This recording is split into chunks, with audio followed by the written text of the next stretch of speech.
Have you ever held a piece of amber? It's a strange and wonderful thing. It feels warm against your skin, not cold like a normal stone. It's light, almost as if it's hollow. And when you hold it up to the light, it glows, a deep, golden, honey-colored light. It's like holding a drop of captured sunshine. But this isn't glass, and it isn't just any old rock. It's something far more special. It's a piece of the ancient world, a memory of a forest that vanished millions of years ago, now resting in the palm of your hand. This golden gem has traveled a long, long way to get to us. Its journey starts in a museum case, a relic of ancient trade routes and forgotten kings. You can see it there, polished and perfect. But its journey doesn't end in history books. Today, amber has found a new purpose.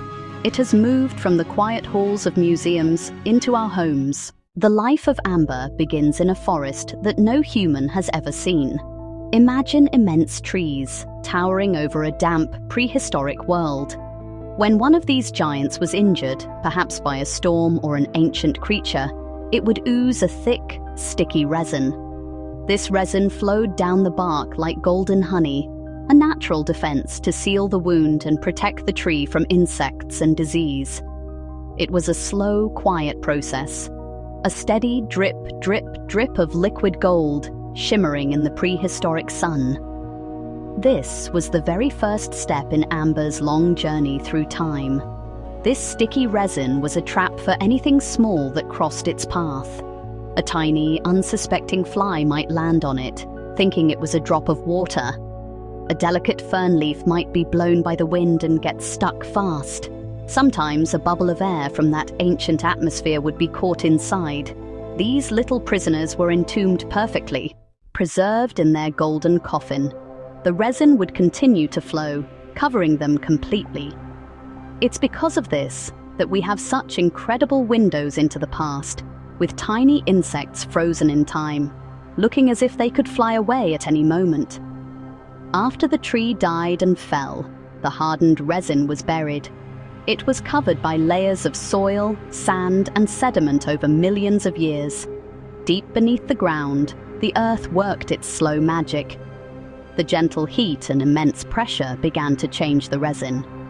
The lighter oils within it evaporated, and the molecules linked together, becoming harder and more stable. This process, called polymerization, is incredibly slow. It's not something that happens in a few years, or even a few thousand. It takes millions of years for the buried resin to become true amber. This is why we find amber in certain places, often washed up on the shores of the Baltic Sea or mined from deposits in places like the Dominican Republic. The sea churns up ancient, submerged forests, and the light stones of amber float to the surface, carried to the shore as gifts from the deep. Its warm, golden color comes from the type of tree it came from and the conditions it was under. Some pieces are clear as glass, others are cloudy and milky. Each piece is unique, a product of its own specific journey from a living tree to a fossilized gem. For as long as people have found amber, they have been fascinated by it.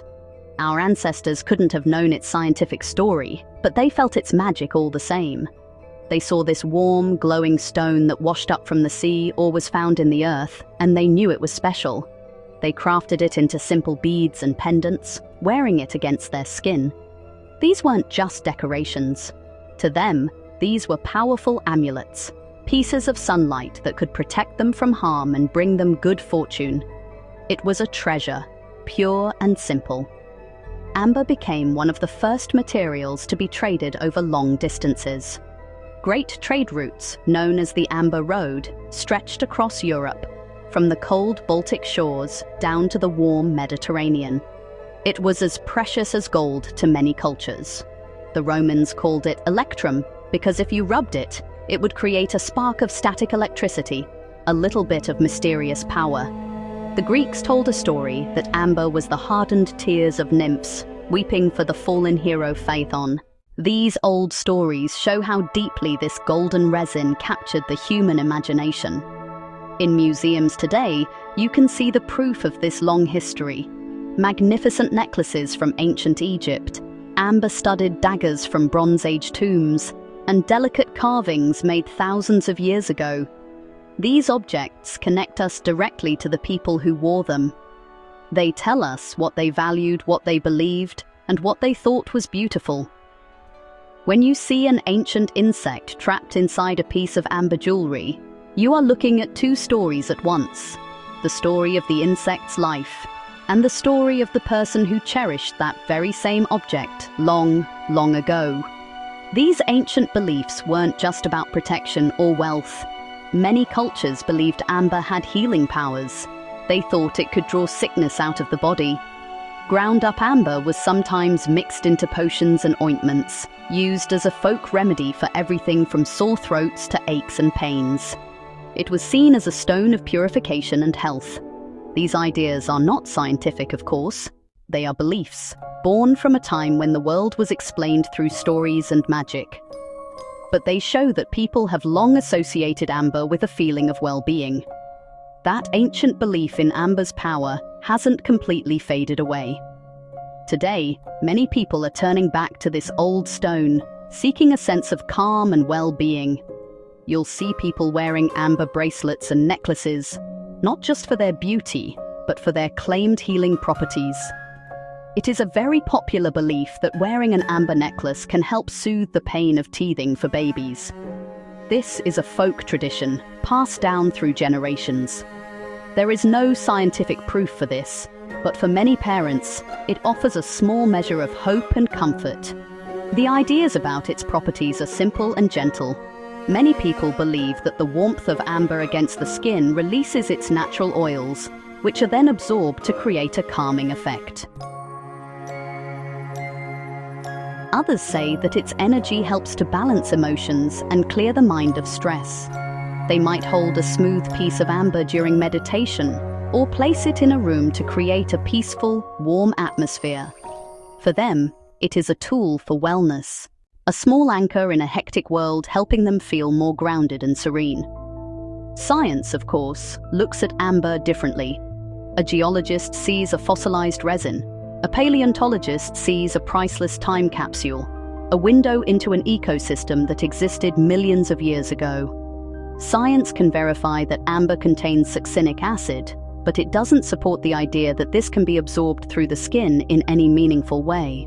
The calming effects many people feel might come from something simpler: the placebo effect, the gentle weight of the stone, or the soothing warmth of its color. Feeling a smooth, warm object in your hand can itself be a very calming experience. So, amber rests quietly between story and science, between the museum and the home. It is a physical link to our planet's deep past, a carrier of ancient life. But it is also a symbol of our enduring human need for comfort, beauty, and a connection to the natural world. Whether you see it as a scientific marvel or a gentle source of solace, amber holds a quiet power. In its golden depths, it carries the light of a long-dead sun and the steady, gentle hope for a little bit of peace. Thanks for joining me on this amber journey, and follow along to unlock more of nature's healing powers.